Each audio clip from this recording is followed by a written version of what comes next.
So we are welcoming Valerie Naiman to the show today. Hi, Valerie. Hi, I'm happy to be here. Yay. Let me just say there is so much packed into this book. There's no way we can cover it all in this interview, but we're going to try. So let's just start out with some of your adoption story. And then I'd love to dig into some of the spiritual stuff too, if you don't mind, that Sure, you've mentioned in the anything. book. Great. So, I feel connected to you for so many reasons after reading this book, your book, Mystic Masquerade. So, start off by telling us in a nutshell what the book is about, if you can. Well, the book is about my search for my identity. And I ended up not knowing I was really adopted until decades later, for sure, when my parents passed away. And my brother, when I was 7, came in when I was feeding the birds. I had a little birdhouse, right?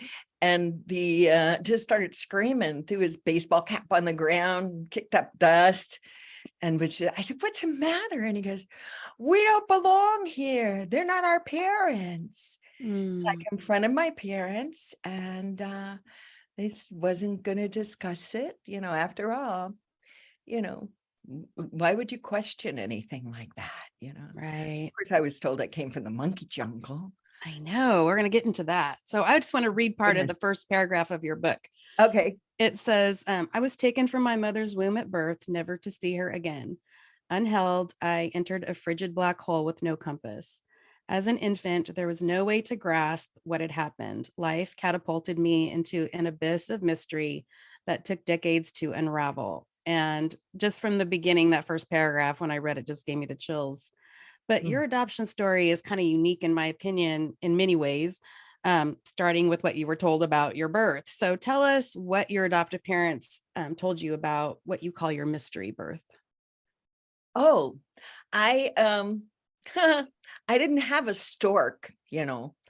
I was told I came from the monkey jungle. There's a big monkey jungle in Miami, and they used to take me there all the time to see you know, all my friends and family that I was taken from. And I loved it. We had a fun time going there. And I started mimicking monkeys. And Wow. I became like an acrobatic, and the way they can swing through the trees, and I had sock monkeys, no dolls. All Huh. my friends had dolls, but not me. I had sock monkeys. And so, they told me, I said, "Well, what happened to my tail?" And they said, "Well, you were swinging from the chandelier, and we thought you'd hurt yourself. And so we cut your tail off." I said, "Oh, oh my God, you cut my tail off." So, after that, it was like, they're so much older than my friend's parents. And I'm the only blonde-haired, blue-eyed person in the entire family. And there's got to be something to this. I was freaked out. I was really freaked out. And but what am I going to do?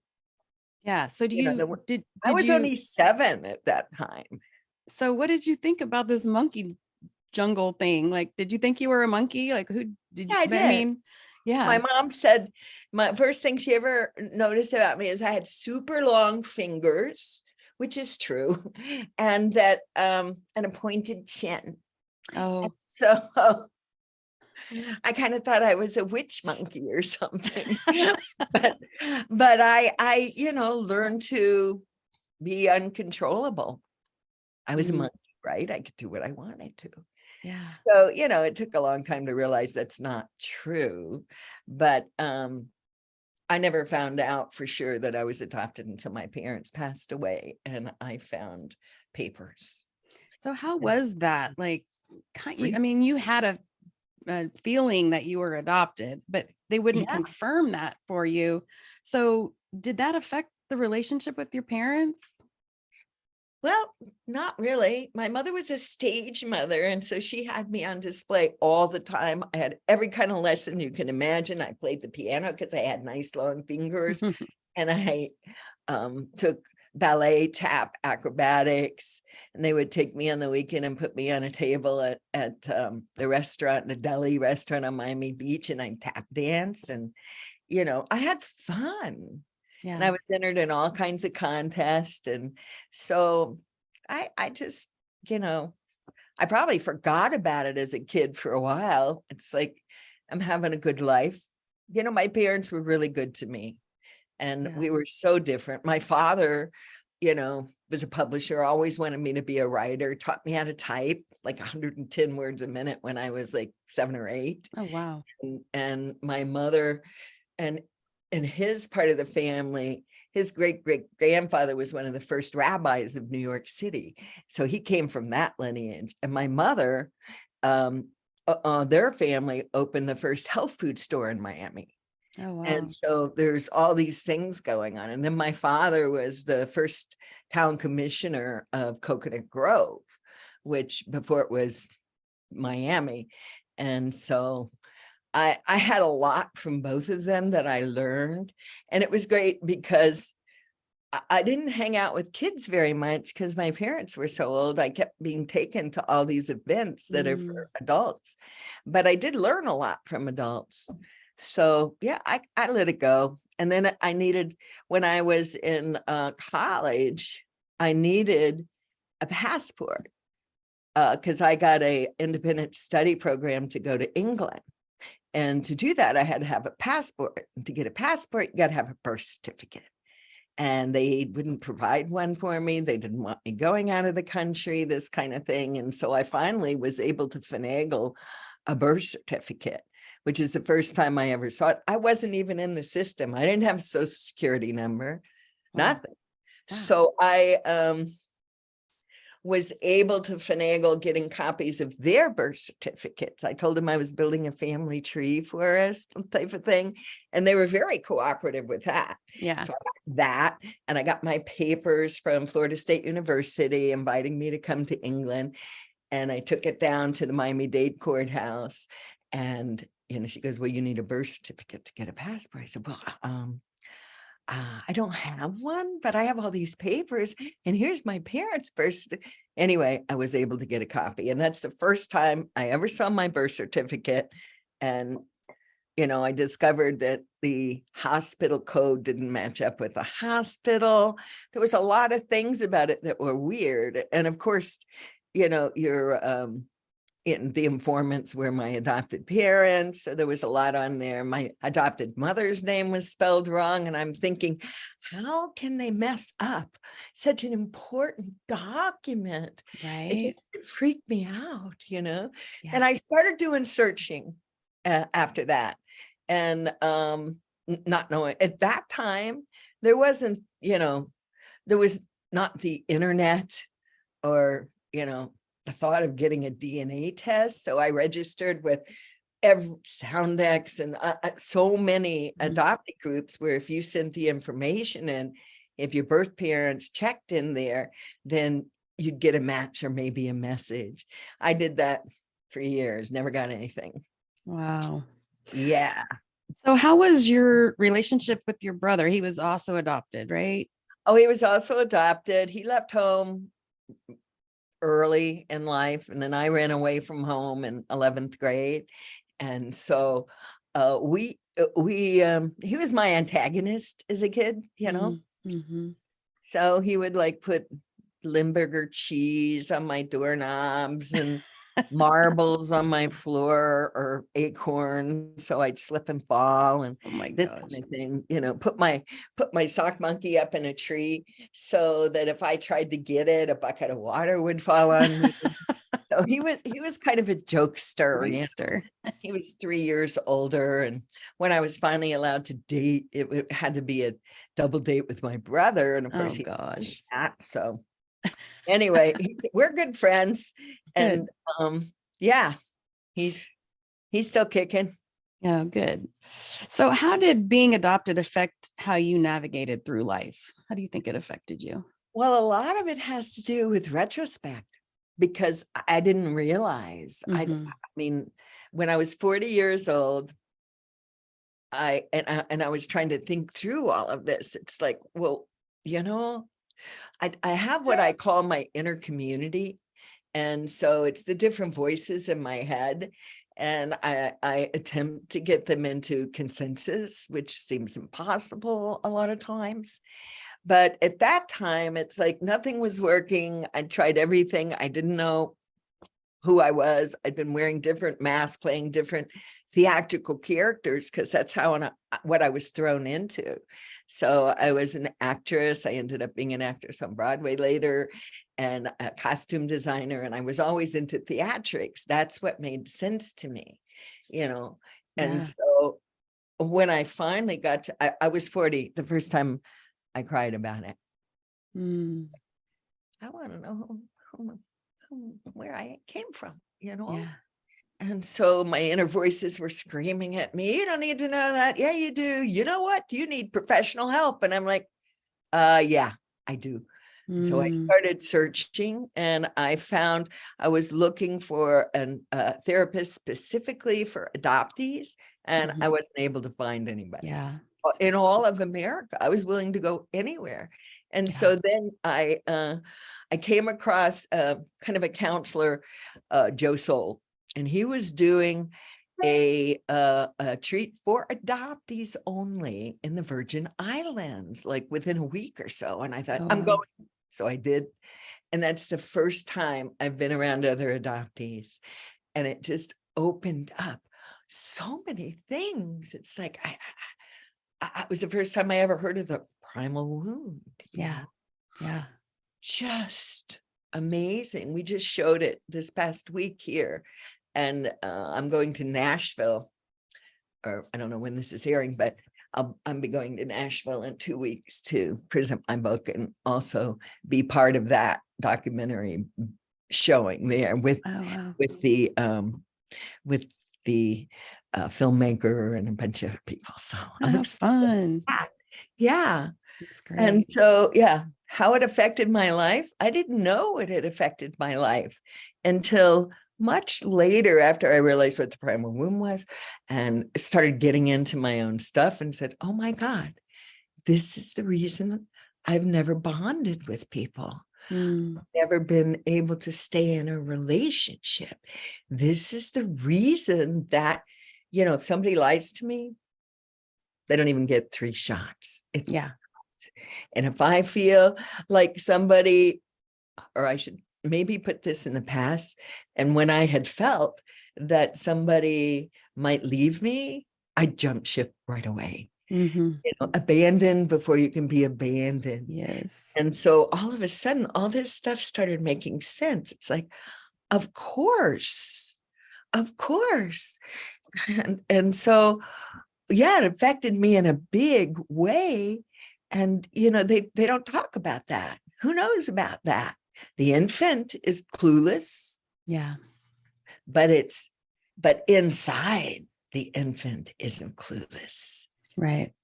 The earliest memory I have is like, and it's just so embedded in me. And I have no idea. I was lying on a floor. I was an infant, and I screamed till I couldn't scream Mm. anymore. And that's the only memory I have of that time. Wow. I always had a babysitter till I was in high school, which was dorky. And, Oh I'm my sure it affects us all, whether we're aware of it or not. Yeah. And a Yeah. lot of adoptees, they take it on like they're not worthy, and, they're not lovable, and this kind of thing. That is mostly even before they realize that they have this trauma. Yeah. And so there's some adoptees, which I fall into that category, is like, hey, you know what? I got this. I don't need anybody's help. I can do everything by myself. And so that served me a lot. It served me because I started my own businesses. I never wanted to work for anybody. I wanted to retire by the age of 30 and then do whatever I wanted to do. Go sell shoes, do anything, make money first, Yeah. and then do what you want to do.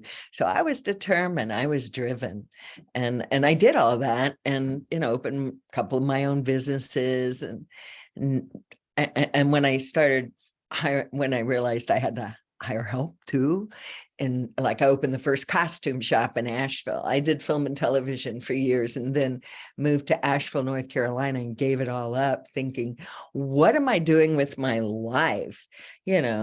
I was a stylist for a lot of famous companies that I felt were not beneficial to the world. And Mm, I don't want to be doing this. I want to be doing something worthwhile. mhm. I gave up the whole industry and moved to Asheville, North Carolina, and I love it. I haven't left. And I opened the first costume shop here and the first balloon delivery service here and made up different acts because I was so full of characters that I myself could play any character. And Mm, a lot of times I would get lost in the character and attempt to find my way home. Like, who am I? yeah. So that went on for quite a while, and then until I busted through that, and I did go deep from costuming. I got into making sacred garments from different traditional elders, bringing different traditional elders to Asheville to share their wisdom and this kind of thing. And the visions took over me, and my life changed. And then I finally sold my businesses and kept going. Yeah. I think for a lot of adoptees, when the first step is realizing that you've been that actor in your life and then trying to journey back to your essence. And then comes those realizations of this is why I do this and all of Yeah. that. But It's like until that journey an starts, awakening. Yeah. yeah, until that journey starts, it's you're still in the fog. So Right. you had quite a time trying to find your birth parents, and there was like a Oh. lot of dead ends, and you even sought out psychics. So tell us about the search. What were the biggest challenges that you encountered? The challenges were like, so a friend said, you've got to test your DNA. Get on National Geographic had a genome project and he had just done it. And so I said, okay, I'll support National Geographic. And I did it. And it came back and they didn't give you any results. Oh gosh. But they did tell me I have one of the highest percentages of Denisovan DNA. And I'm like, Denisovan DNA, what's that? What is that? Well, Explain I that. Googled for it. And the first thing that popped up was meet the strangest hybrid in human history. Wow. And I thought, well, that explains it. Yeah. And then I found out further that they have long fingers, or they had long fingers. And yeah, that led me down a rabbit hole for way over a year. Wow. I You bet. know, and I never got anywhere with that. But by that time, I thought I was an alien black market baby. Right? Oh God, What the is heck? that's what's happening? And it led me down the O negative blood hole because I'm O negative. And I found that out too.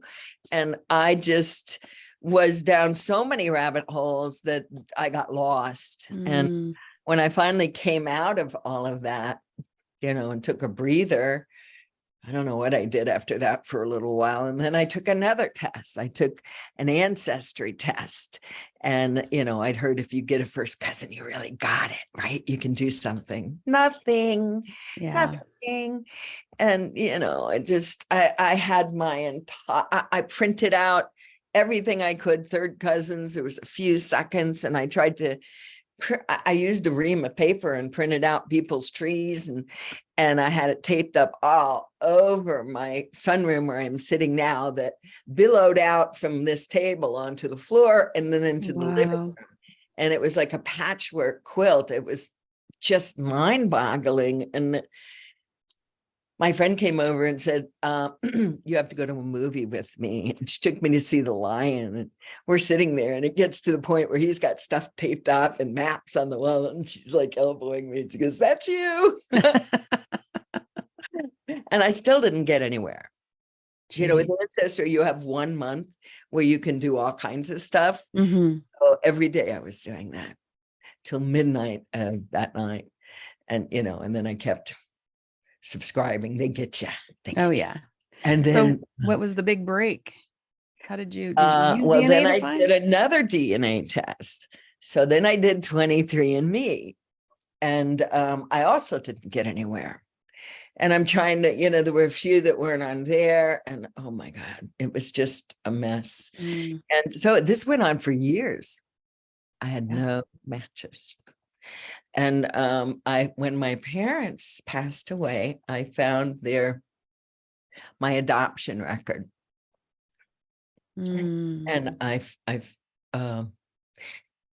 and it listed me as Infant Hanson. I'm like, oh God, I got a name. Surely I can find her now. Nothing. A third cousin. There was one third cousin that could have been a Hanson. I was emailing everybody to whatever, 23andMe and Ancestry, trying to get something. Never got anywhere. So this went on for years and years. And finally, was it like 5 years ago? No. Yeah. I got there was some guy who had put up a tree on Ancestry. Little did we know, he didn't know who he was either. Oh, wow. But his tree led me to find my mother.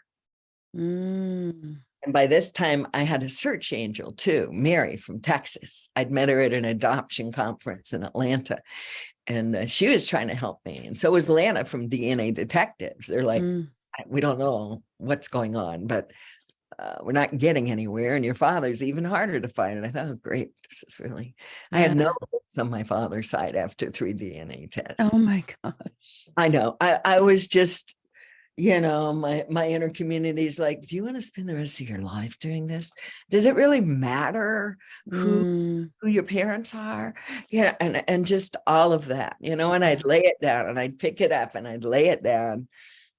And, I kept journals and all kinds of notes, I had to have all these notes. I even got a detective. I went to 3 detectives. No one was able to give me the information. And one detective did, and I drove to Miami at the address that he said she was at when I was born. And there'd never been anything there. And no matches with the name. And my information, I filed for non-identifying information, which anybody can do. I filed twice for that and found out that she was from the largest western coastal state. So I knew she was from California. That came through twice. But there was no Hansons that matched me at all. And so I'm calling. I spent a week looking through papers and having my friends do research and calling the graveyards and finding out if there's anybody. Oh God, it was terrible. And still didn't get anywhere.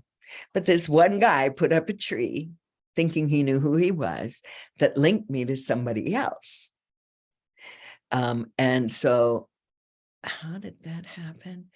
Oh, that went to his sister. I'm trying to remember the whole chain of events. But anyway, my angel Mary, I sent her that and she goes, oh, wow. So my angel Mary, not with me not knowing, even contacted this sister who happens to be a granddaughter of my aunt, something like that. Anyway, the whole thing flipped through.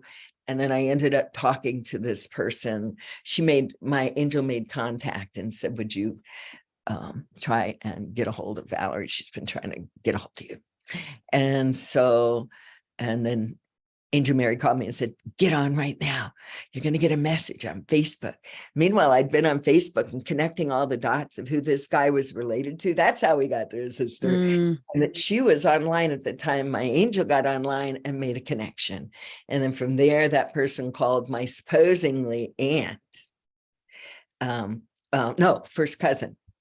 Sorry. That's okay. There's so many things. I know. In the thing.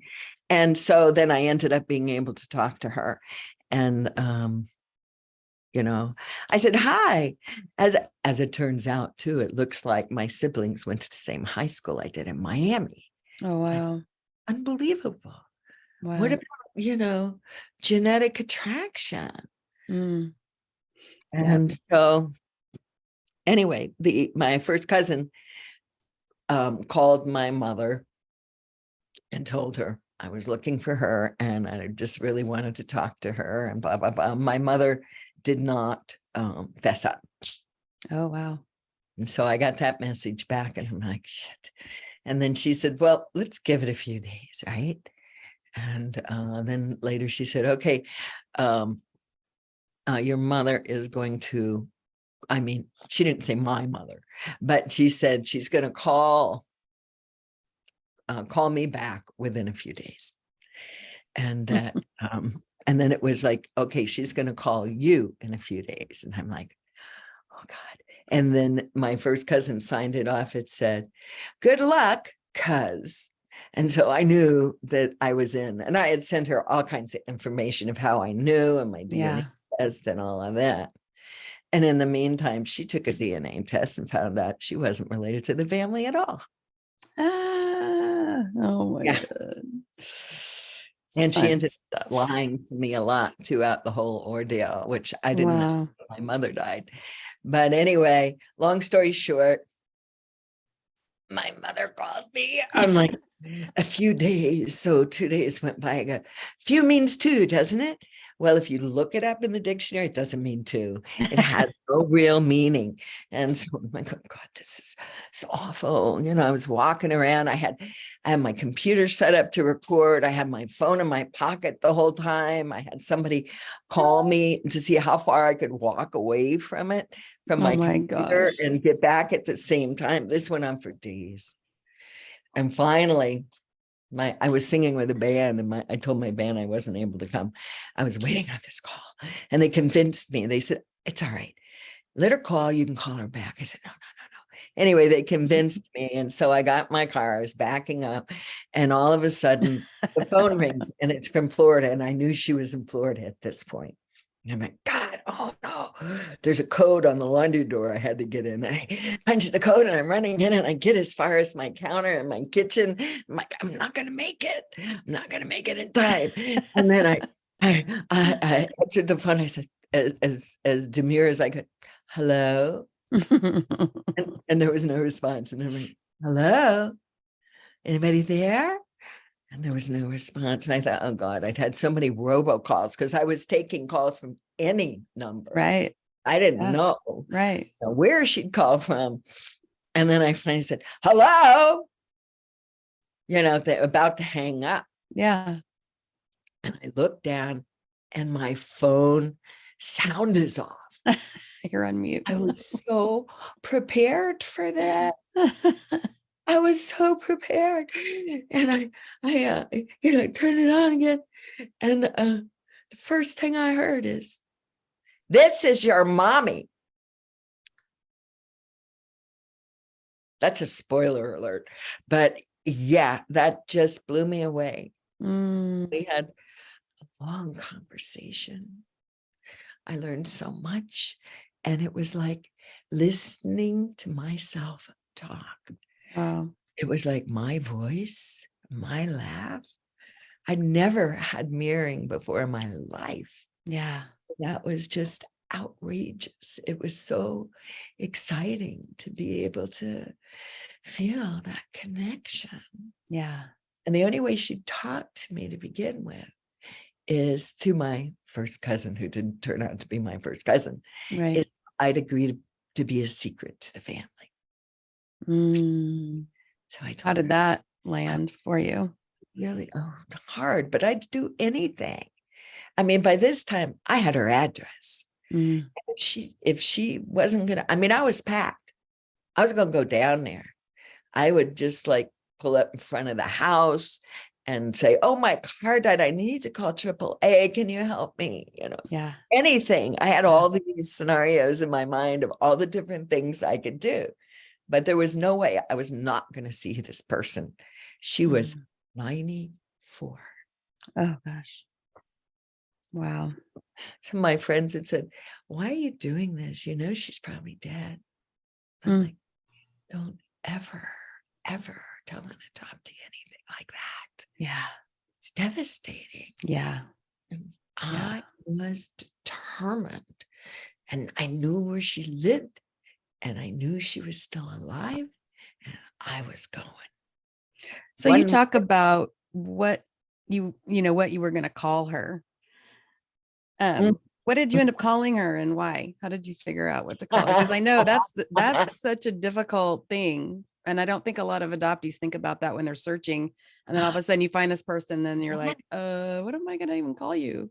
right. And even talking to my quote first cousin, it's like, do I say my mother?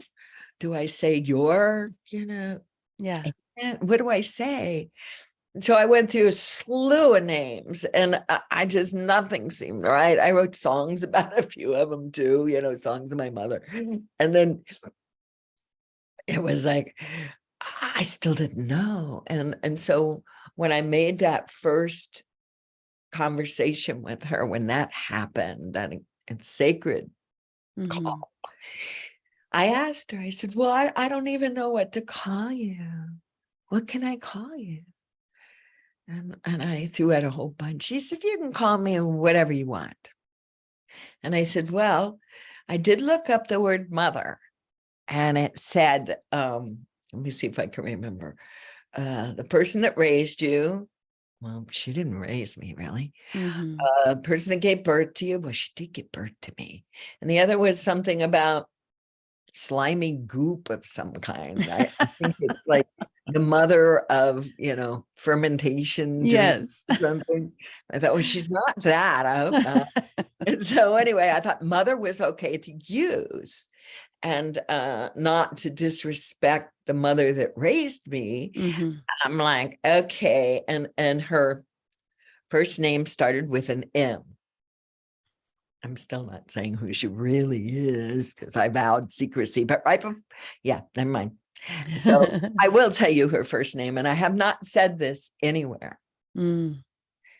In the book, I call her Marilyn.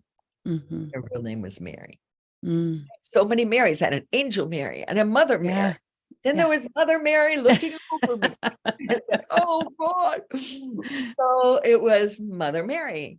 And I thought, well, not to espouse that because I'm supposed to be a secret. Then I said, well, how about Eminem for Mm. Mother Mary? Isn't that a sweet one? And she loved it. So she became Eminem, or just MM. Yeah. And so, yeah, she was my Eminem. Every time we talk on the phone or I call her, it was like, hey, Eminem. And she would laugh like I do, hysterically. We were amazingly alike. Yeah. Isn't that crazy?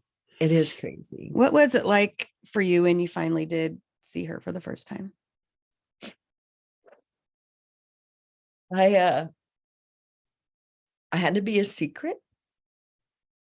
And so she finally let me come and see her.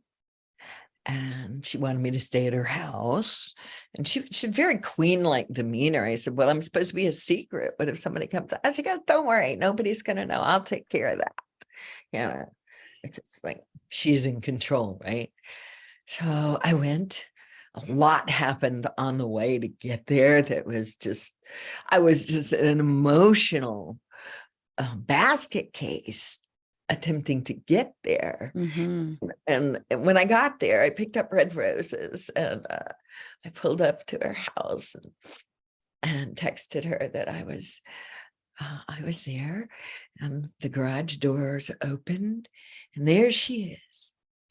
She's got a red baseball cap cocked to the side of her head, and she's like motioning me to park by her new car. And I had my 2000 old CRV that's full of stickers and real hippie looking. And I pulled her in next to that and got out and brought her the roses. And she said, how did you know red roses were my favorite? And I said, well, we have ways of making these things work. And I've come a long way, and I want a big hug. And so we hugged. I did not want that hug to end. Mm. But she pulled away pretty quick. Mm. And she just spun around going into the house. And there's a sign on the top of the door that said, if you forgot to bring the wine, go home. All these pictures I've seen in her on Facebook, she had a cocktail in her hand. Mm. And so I brought red wine, white wine, whatever. I said, I got the wine, no problem. So we were fighting within 10 minutes. No, we're going to have coffee first, right? And so I got up to try and make coffee, and she goes, just sit down.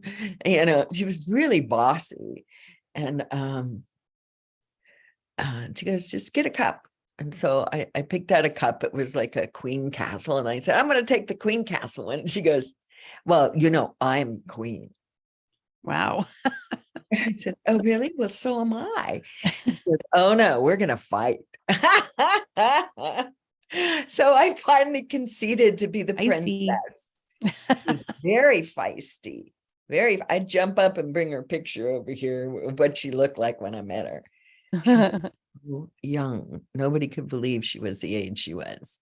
She Wow. lived alone, independent like me. Just amazing. So it was a wonderful time. I stayed with her a week. She made sure Mm. nobody came. Okay. And I found out she was a liar at the same time. Oh, wow. My half brother would call every evening, and Yeah. and then after I actually got to meet them. Your siblings? Yeah, Half siblings? after we'd had a relationship for a while, it's like I said, I just so much would like to meet my siblings. But you still couldn't tell them that you No, guys were related. no, had to be a secret. And so Mm. it's good about keeping the secret. And she threw a party. So all these people came to the party, including my siblings. And I supposedly was a friend from a long time ago that used to live there. That wasn't the story we'd come up with, but that's what she threw out, which blew me away at the party because all of a sudden she's changing our story. Yeah. Yeah. Oh, but I posed as a photographer. Mm. Wow. That was my idea because then I could get photos of everybody. Okay. I got all these photos. And it was just the most bizarre day of my life. I guess. Good thing I had an acting career, Right. because to play that role in that kind of situation. And I mean, I did break down at one point and I had to run out the back door and lay on the grass and just weep. Oh my gosh. It happened when my brother came late and left early, and his wife had invited us to go to some party. Had invited me, and of course I didn't want to leave my mother and any of that, and so I declined. But then they left early, and that's when it happened. When Mm. they were leaving, Yeah. the eruption. So I had to leave really quick because I knew there was no way to contain my emotions. Yeah. He asked me when I finally came back in, Mm.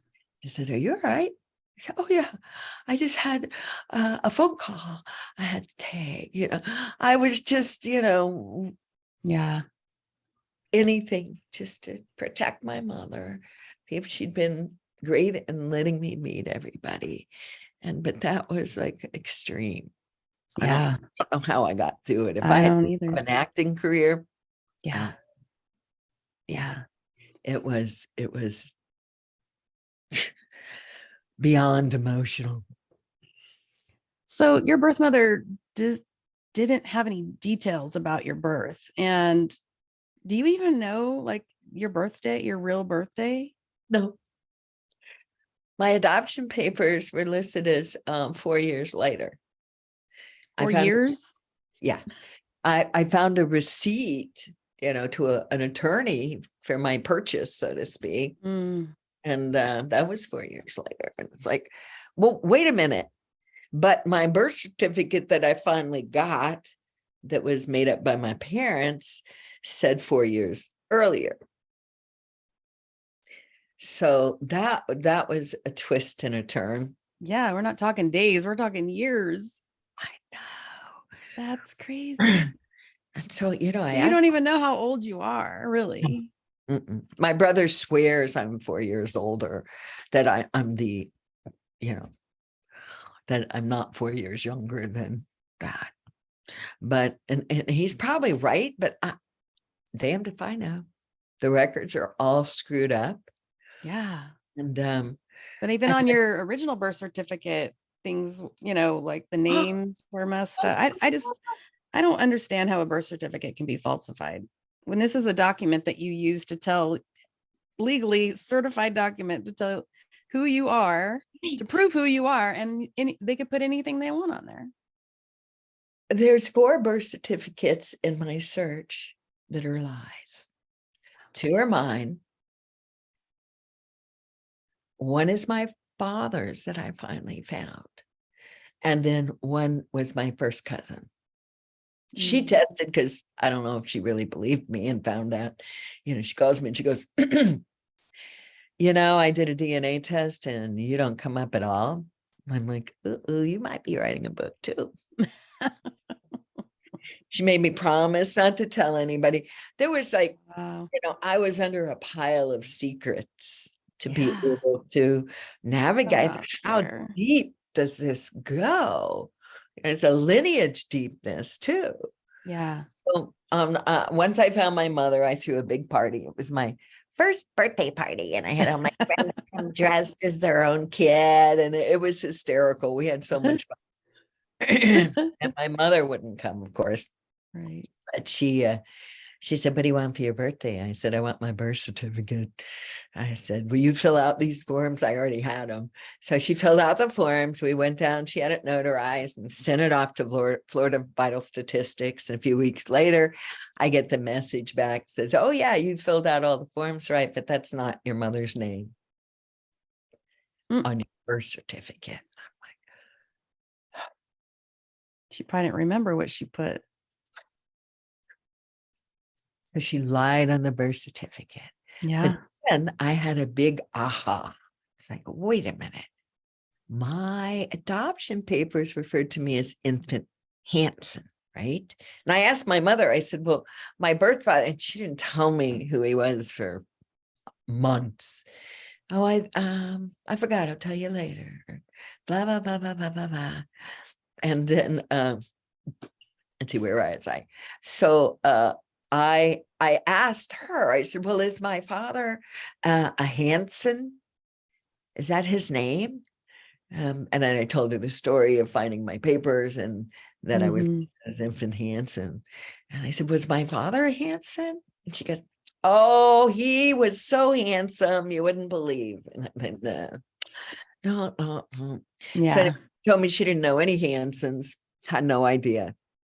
And so after a while, it dawned on me, after I had a rejection from Florida Vital Statistics, that maybe the name on my adoption paper, Hansen, is it?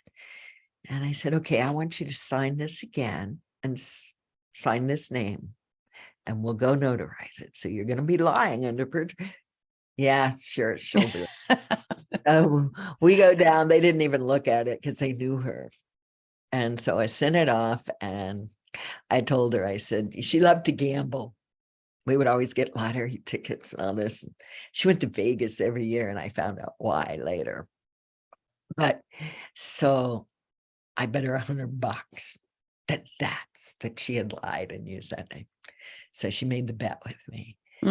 Sure enough, bingo. I got my second birth certificate, which is my original birth certificate, which of course is written around here, not for identification, that kind of stuff. I write that on that. Oh, wow. And she had no idea. She goes, I'm sure I didn't do that. Well, yeah, there was a lot on that birth did. certificate that was a lie. Right. A lie. So how did you ever get to come out of the $100? You didn't? Did you ever get to not be a secret with your siblings? Yes, when she passed. Right before she passed. Well, she had a stroke, went in the hospital, and was well, I'd been going down to see her a lot, and then COVID hit. And then when COVID hit, it was like, ugh, she's old. I haven't had a shot. I don't know. And so anyway, and then she went into the hospital. She had a car wreck, then she went to the hospital, and I was on my way to go see her.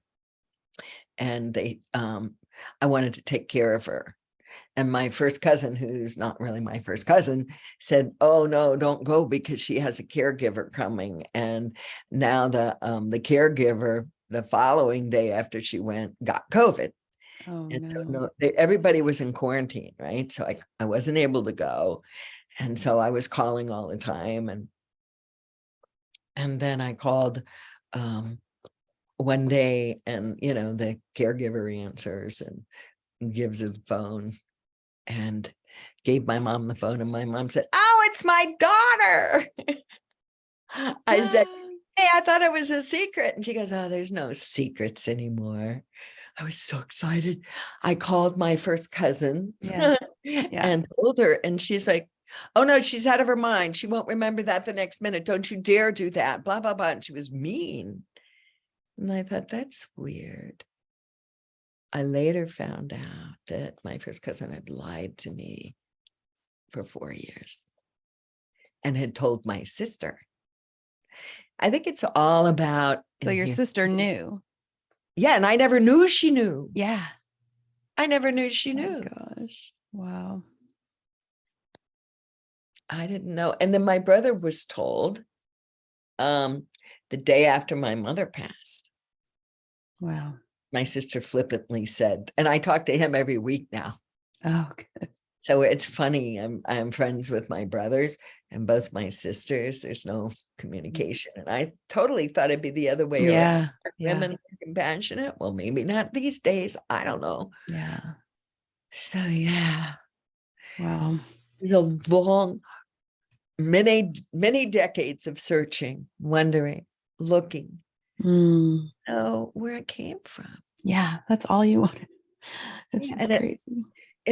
but the thing is that search led me into numerous avenues with the Denisovan DNA and all of the traveling I did and working with these psychics. Oh, and by the way, I don't know if I even put that in my book. One of the detectives that was hired early on, he actually told me the right name. Really? Wow. Of Yep. your mom? Yep. The name that was on my birth certificate that was a lie. Oh, wow. And when he told me that, and it's like later I'm trying to do all this searching and match it up, and nothing matched up. So I assumed it was a lie. Yeah. And he had said, "Well, I'm able to get into some files that nobody else can." And I thought, well, I figured I'd been taken again. Yeah. And geez, he was telling the truth. But the truth of what was on my birth certificate didn't match up with any kind of DNA. So there was nowhere to Right. go. Right. And that was like, oh my God, I knew that decades ago, but what do you do with it? Right. You know? Yeah. If nothing else, nothing's adding up. What are you going to do? Right. So, what helped you the most in understanding your adoption? I think what helped me the most of understanding my adoption is going way out on a limb. I ended up in working with indigenous elders and shamans and this type of thing, and just wanting people to know the wisdom of our other cultures and to work with some of these incredible people. And during that time, I would have visions, and I did two ayahuasca ceremonies and psilocybin mushrooms, and just altering natural experiments working with real shamans. Mm, Those were the things that opened me up. And then I ended up going to India for 2 weeks, throwing my return ticket away and staying 11 years. yeah. And all that I learned about karma. I mean, the karma is incredible. And I realized that this was my karma. Mm, Hard to believe, but I believe that we all choose when we're coming into this lifetime. I totally believe in reincarnation. mhm. And I totally believe that, once we pass, we go through this whole thing where we see our whole lives and know where we want to change things, where we want to grow, what needs to happen, how our oversoul is working together. Because I do believe that we come back into some of the same families. And Yeah. I was told that by a saint in India that didn't know anything about me. Mm, Who told me yeah. I was picked up by the same parents that I had in this life Oh. in Varanasi. They picked me up on the streets. Oh, And wow. where it was that I would have the same parents to raise me in both of these lives. And so who knows? I don't know. I just know that I totally believe that I take responsibility for coming in to this world and how I did it. Yeah. And I totally believe I chose my genes and my adopted parents from what was Mm, available.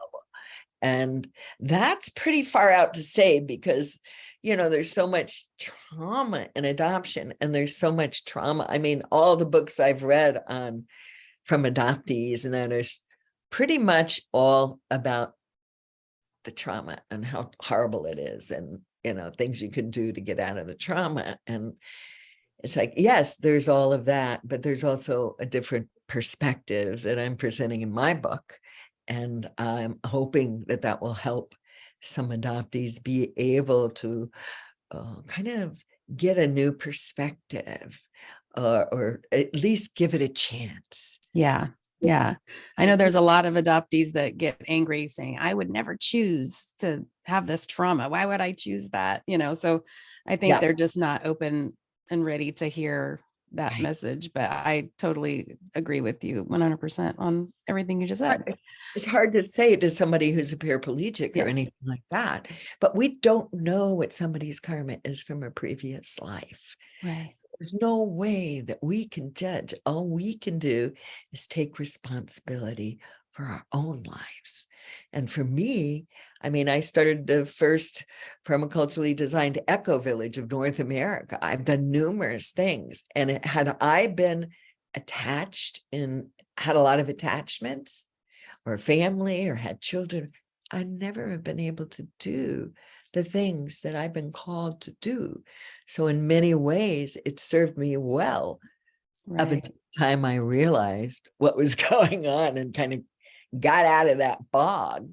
Well, that But kind of gives me a segue into my next question. At one point in your book, you were with the shaman where you drank some medicine in a ceremony, right, and you said, overcome with gratefulness, a thought arose that I had chosen my path and that my mother allowed me to be free from attachments.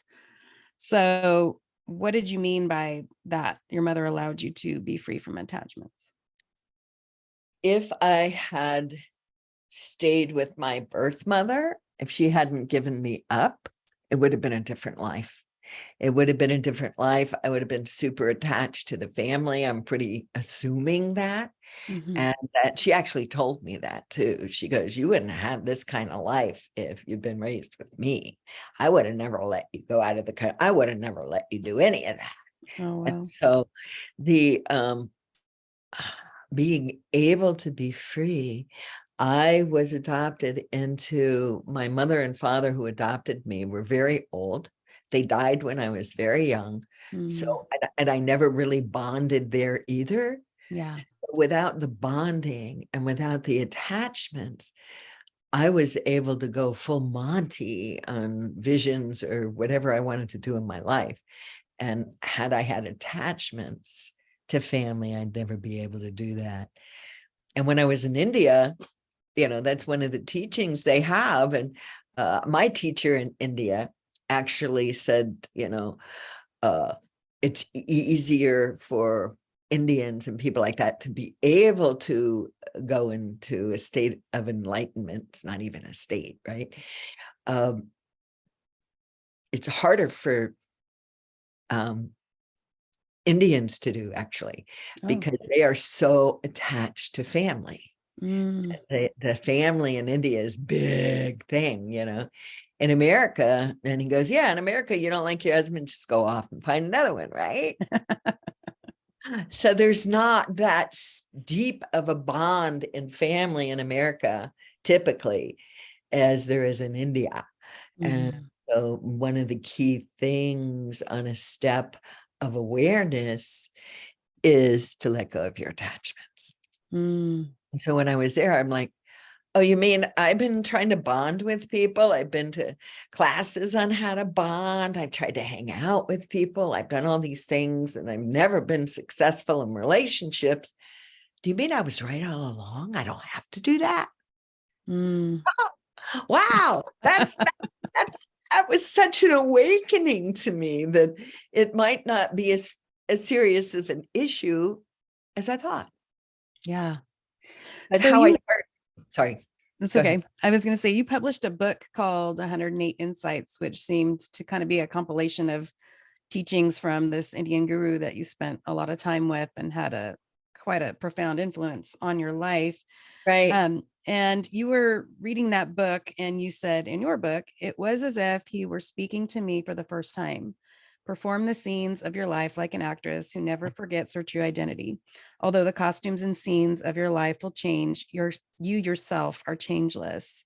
And I love that because I always say too that I was a Academy Award winning actress in my own life for years. So that saying, although the costumes and scenes of your life will change, you yourself are changeless. What do you believe about us being changeless? Well, it's like our basics that we're born into the world with don't change. We have total freedom to choose what we do in this life. I believe we also have an innate core that guides us according to why we came back into this planet and the life that we're choosing. So as far as, when we're born into the world, we have no idea. Mhm. That's all gone except for some enlightened masters. I've seen them in India. A child like 3 years old remembers this piece that's in the house and we'll talk about it. And it's like, wow. So I've Yeah. seen it in action, and so there are a few people that come in understanding that they're reincarnated or they remember their Mhm. past lives, but most of us don't. Yeah. I got the question. About being changeless. Yeah, that our core is changeless. We are a soul. Yeah. That is us. We are not this physical being. And we're all vibration. I mean, science has proven it. Mm. And we have the ability to create. Our basic nature is changeless. We don't change. Yeah. That's there. That is our soul. So it's our soul. I also believe that we don't reincarnate with our full soul. So we bring in what we need, and part of our soul remains in this connection. And that's when people say, oh, I'm speaking to my higher self, or I'm my Mm. angels, my guides, this is typically what I believe is their soul, Yeah. their higher soul. What is selfology? You talk about I selfology in your book. What made is the that? word up. I know it's a chapter, or yeah, it's a part of my book.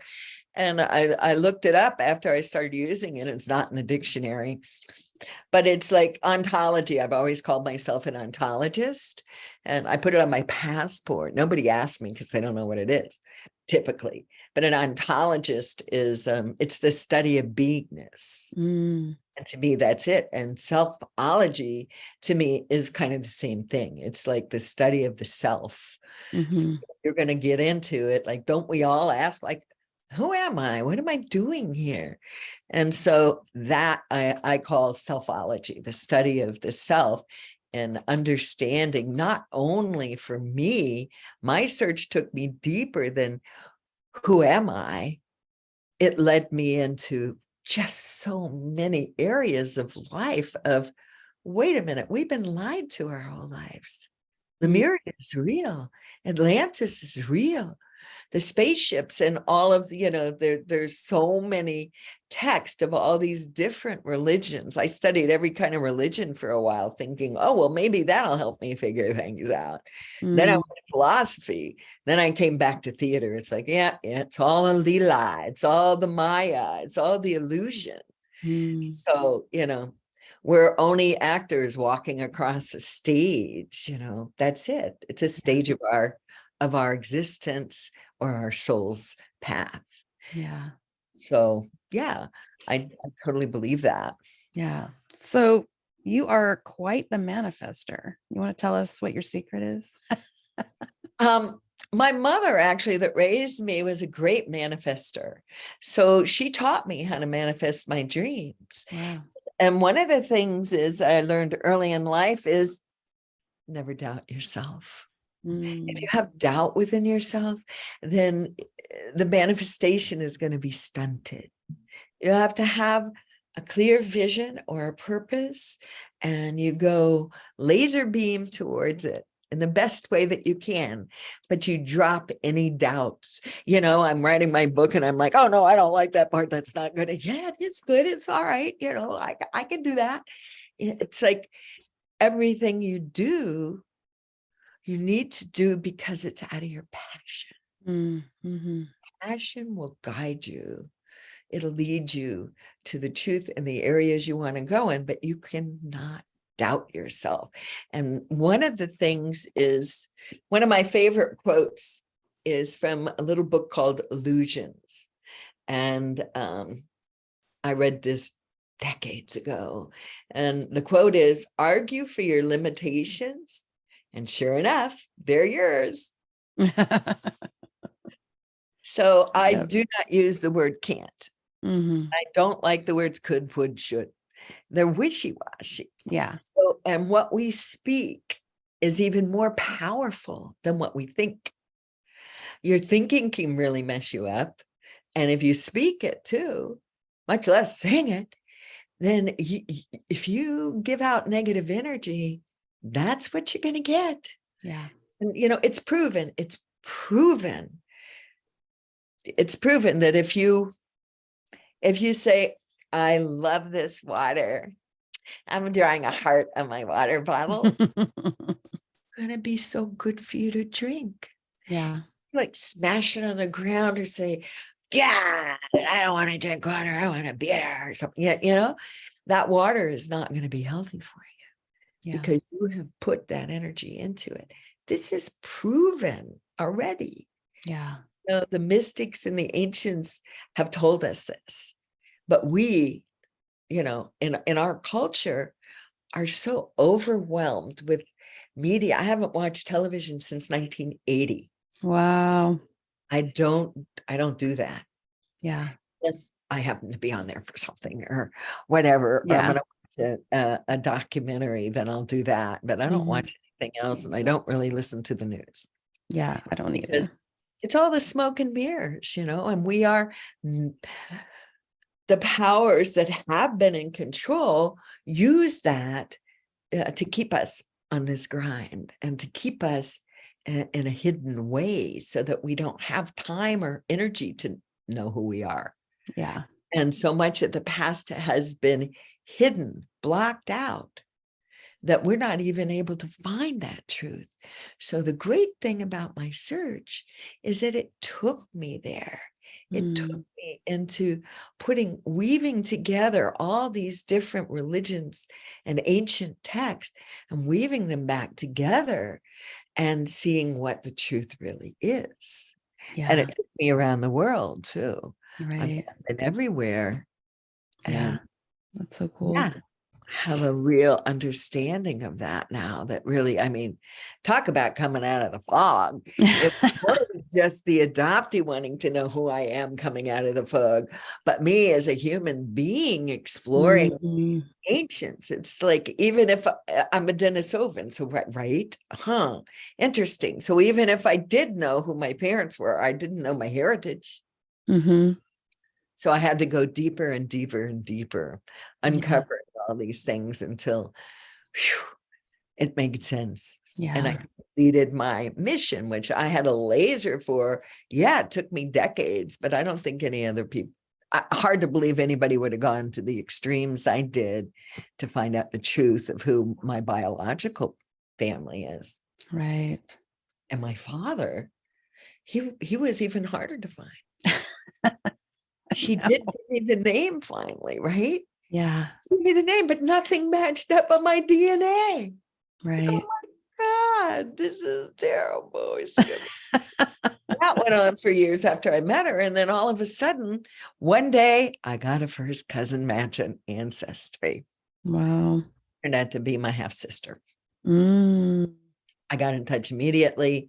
Her husband put me through all kinds of stuff to be able to talk to her. And He anyway, did. yeah. But what I found out is that the reason nothing matched is that my father was also adopted. So his Mm. name was changed. And so that's another That made it. whole That story made it. Yeah. about my father and what Harder. happened with that family. But Right. yeah. Well, I could talk for hours with you about so many things, white feathers and just all kinds of things. Oh, yeah, yeah. But That I would like to um, close by asking you to tell us something you would like us, like struggling adoptees to know. yeah. What I would like them to know is that there are avenues to explore that are beyond the physical.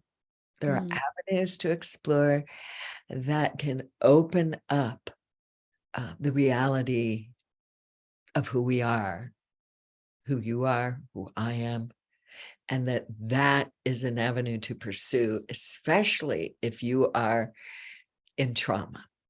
The mhm, trauma is real. There's no doubt about that trauma. Being able to recognize that you have the trauma and where it's from is big. That's half of the battle. Once you recognize you have the trauma because of being taken from your mother at birth or being put in an orphanage or being put in a foster care, once you recognize that the issues that you're having today are related to that, then you have emotional intelligence to be able to look in a different way with a different perspective and not be under the weight of the trauma because mm, you have emotional intelligence. And mhm. that's what needs to be used. And sometimes when you get to that place where you realize, oh my God, I've fainted all my life because of my birth. Oh my God, I was an epileptic because of that, of the hospital experience.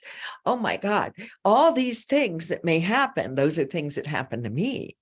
But all those things that happened, now you know the reason behind it. You may not know all the details, but you know the reason these are happening in your life.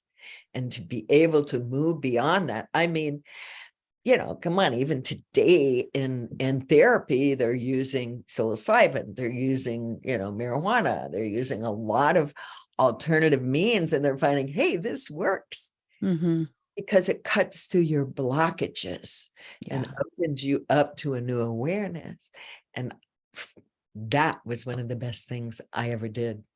And it Mm, really, really helped. And, I still do it from time to time as a refresher. If I feel mhm. stuck or I feel, I'm not moving in a totally positive direction, I will use that as my ally to assist me. And Mhm. only something totally natural. Yeah. And psychotherapists can give it to you now. I've never been to a psychotherapist, but I did go to that one retreat in the Virgin Islands, and that really helped. So that, and also connect with other adoptees, Yeah. read Yeah. adoptee stories, read Mhm. my book. My book is here. I got my first proof back yesterday. Nice. Love Wrong the cover. things wrong with that. Yeah, it's a masquerade because that was my thing. So Right. So yeah, tell us how to find your book, find you. Are you on social media? We'll put all the links in the show notes, but how do we yeah. connect? I'm on Instagram and I am on Facebook as an author. And then I'm also on Facebook as my personal site. but I want people to go to my author site because that's kind of new. It's not been built up, but I post there all the time, at least a couple times a week. And I have a website up, ValerieNaiman.com. And Okay. if you go to my website, you can hear some of my story songs. Mhm. I've written story songs that go along with the book.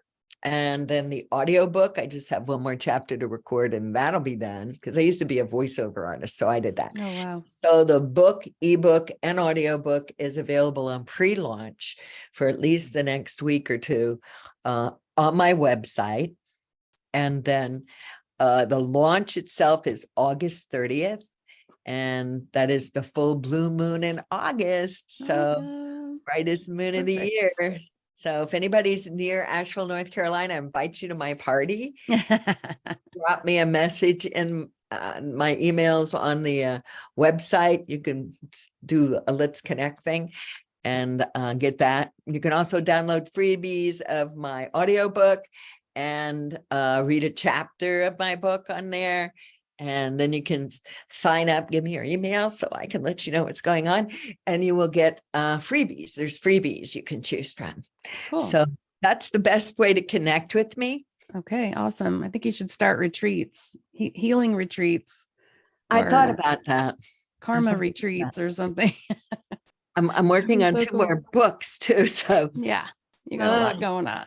I do, and I have goats and chickens and honeybees and a lot going on. Yeah, you sound So, like but me. When you can do, when you feel like you could do anything, there's so much that you could do. And, yeah. it's just hard not to put your hand in a ton of different things, but Oh yeah, I'm I'm the spinning same so way. many plates. When I was Yeah. growing up, I had a big poster covering the entire part of my inside of my bedroom door that said, always take on more than you can, or you'll never do all that you can do. I'll remember when I'm feeling overwhelmed. Yeah, you and I are a lot alike in that way. Well, Yeah, thanks. and if the shoe fits, if you're Yes. stuck in a rut, you're not growing. Yeah, You that's got to true. throw that shoe off. Yeah. Do something out of the ordinary. Yep. It's going to shift your perspective. That's what they call it in some of the shamanic works of Don Juan, Carlos Castaneda stuff. It's called a shift in your assemblage point. So if Mm, you've been stuck, like in trauma or something like that, you really need a shift in the assemblage point that you're operating from. right. And somehow that for an adoptee is really hard to It is. dislodge and to move into different directions. Yeah. So getting help and some of the ways that I've described, I think is a great way to move forward. Yeah. Every- We get comfortable, even though it's an uncomfortable feeling. It's what we've always known. So it's our Mhm. comfort zone, whether it feels good or not. So, yay. This is a picture of my mother when I met her here. I don't know if you can see it. Yeah. Oh my gosh. This is a picture of me and her Wow. about the same age. Wow. We're so much alike.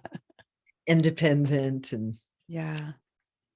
queen demeanor. I'm a princess demeanor now. So I know, I right? really love talking to you. I loved it when I got your message. When I know I sent my book to you late, I was waiting for the formatting and I sent it to you and you said you couldn't put it down and read it Yeah. that night. And then you were listening to one of my podcasts and you looked down and saw a white feather. Yeah. That was That crazy. I white feather know. goes on through. Yeah. It's part of my book and it's my medicine name is White Bird with No Name. Yeah. And so I follow the synchronicities in life. And then she had a feather fall by her listening to my That's podcast. So crazy. that's the proof in the pudding, right? The Yeah, right. synchronicities of our life. That's how I follow life. I follow life by the living language. It's what the universe shows me. Mm-hmm. Looking down and seeing that feather was, yeah, all right, good, we're in. Yep. I know. It I look was forward to meeting crazy. you in person. I know. I know. We're gonna have to make that happen somehow. Yeah, yeah. Come to Asheville. It's a real fun place. I know. It sounds like it. I love it here. Yeah. Well, I'm gonna say thank you for coming on the show today, Valerie. I really enjoyed it. Me too. Me too. Thanks. I wish all the adoptees success in moving through out of the fog. If you're out of the fog, share it with people, write about it, help our brothers and sisters. We are a tribe. We are a big tribe. Yeah. And I've got some more surprises coming up for adoptees soon, but I got to Oh, finish these awesome. next 2 books. So yeah. Awesome. Big love. Okay, well, we'll cut the podcast there, but I mean, obviously, we could keep talking if we want to. Yeah. But yeah, so I will, let's see, what is my podcast comes out on Tuesdays. And Tuesdays are a good day. I hear Tuesdays are the best day to launch a book too. oh, really? I did research. So it'll probably be coming out on the 18th, I'm thinking. All right, great. So will that work The for you? last podcast I did, she never sent it to me. And somebody said one day, they said, why don't you look on Google Alerts and put your name in there? Have you ever heard of it? So I put my name in Google Alerts, and all of a sudden this podcast comes up with pictures of me and all this And you stuff. didn't know it had come out? I'd never seen that. Oh my gosh. No, yeah. I will send you everything in an email, and even some promo stuff if you want to post it. Yeah, great. And that thing, but I definitely will let you know when it comes out. So That'd be super, because I have to have help loading things up to my website. I should have done it with Wix and I didn't. And so I got professional help, and now I'm getting professional help every time I want to. What platform are you on? It's on WordPress using okay. Divi with Do Just Host, and it's complicated. I bought Divi because I hate that stuff. Easy, but it's not. And I'm not technical. I lost 4,000 emails the other day, and I spent 2 days backpedaling just to get them back. Oh no. It was terrible. Oh no. I was trying to send my book and stuff to these people in Nashville. I'm not thinking, I'm sorry, I'm not thinking, oh, we're not live, so that's okay. Yeah. Who did the documentary Reckoning with the Primal Wound, and she wants to